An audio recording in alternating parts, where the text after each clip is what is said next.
அல்லேலூயா. லூக்காவுடைய புத்தகம் 13வது அதிகாரம் 6-9 வரைக்கும் வாசிங்க சீக்கிரம். அப்பொழுது அவர் ஒரு உவமையை சொன்னார். ஆமென். ஒருவன் தன் திராட்சை தோட்டத்தில் ஒரு அத்திமரத்தை நட்டிருந்தான். ஆமென்.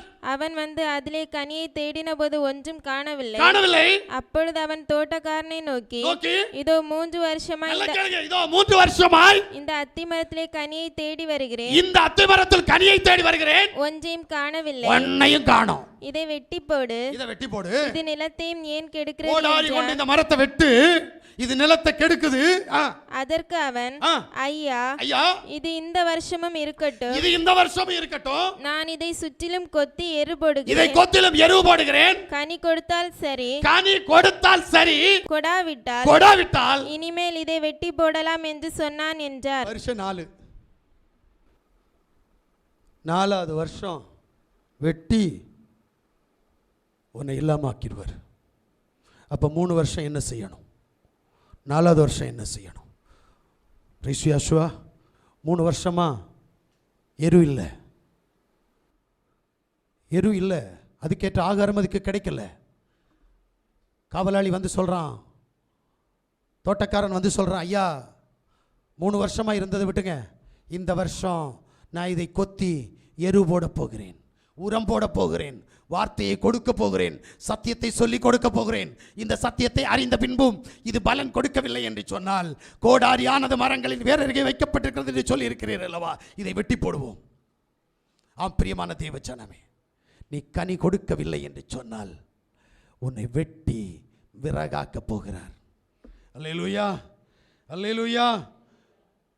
ஒரே வசனம், யோவான் சுவிசேஷம் 15வது அதிகாரம் 1-6 வரைக்கும் நீங்க வாசித்தீங்கன்னா உங்களுக்கு புரியும். நான் மெய்யான திராட்சை செடி, ஆமென். என் பிதா திராட்சை தோட்டக்காரர், ஆமென். என்னில் கனி கொடாதிருக்கிற கொடி எதுவோ அதை அவர் அறுத்து போடுகிறார். கனி கொடுக்கிற கொடி எதுவோ, கனி கொடுக்கலனா உன்னை வச்சிருக்க மாட்டார், அறுத்து போடுவார். கனி கொடுக்கிற கொடி எதுவோ அது அதிக கனிகளை கொடுக்கும்படி அதை சுத்தம் பண்ணுவார். நான் உங்களுக்கு சொன்ன உபதேசத்தினாலே நீங்கள் இப்பொழுதே சுத்தமாய் இருக்கிறீர்கள். நீங்கள் இப்போது யாசுவமேசியாவுடைய நாமத்திலே சுத்தமாய் இருக்கிறீர்கள். என்னில் நிலைத்திருங்கள், நானும் உங்களில் நிலைத்திருப்பேன். கொடியானது திராட்சை செடி நிலைத்திராவிட்டால் அது தானாய் பலன் கொடாது.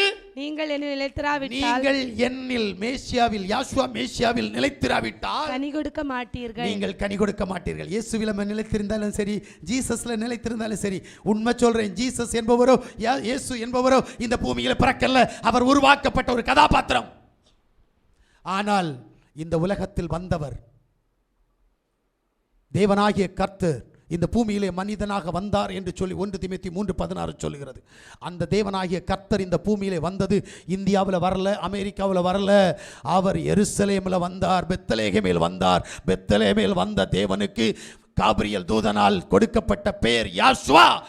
இந்த நாமத்தில் தான் நீ நிலைச்சிருந்தா கனி கொடுப்ப, இல்லை அப்படின்னா கனி இல்லை. அல்லேலூயா. அப்ப இன்னையிலிருந்து யாவாகிய யாசுவா மேசியாவுக்குள் நிலைத்திருந்து கனி கொடுக்க மரண கன்னிகையில் நம்மிடத்தில் கடந்து வரும். அதை அத்தனையும் நம்மை விட்டு தூக்கி எறிந்து விட்டு தேவனுக்கு பிரியமான ஸ்தோத்திர பலி, தேவனுக்கு பிரியமான ஆவியின் கனி, நீதியின் கனி, தேவனுக்கு பிரியமான ஜீவ விருட்சத்தின் கனிகளை புசித்து அவருக்கு பலன் கொடுக்கத்தக்கதாக நம்மை நாம் ஒப்பு கொடுப்போம். ஆனால் தேவன் நம்மில் பெரிய காரியங்களை செய்வார்.